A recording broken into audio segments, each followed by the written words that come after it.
बड़ी कमाल है कोरोना के भागाई, दे दी आशीर्वाद लोग घर ही से फलवा पाई।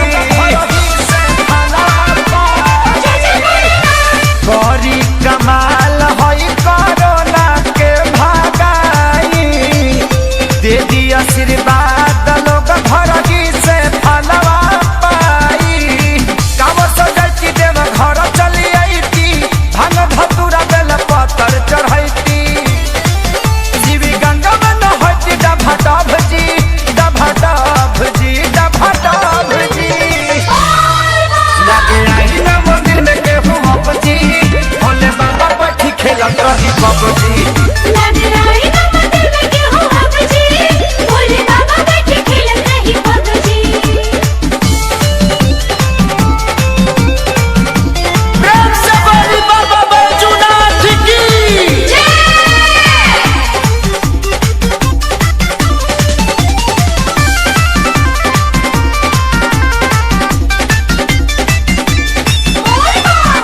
एह महामारी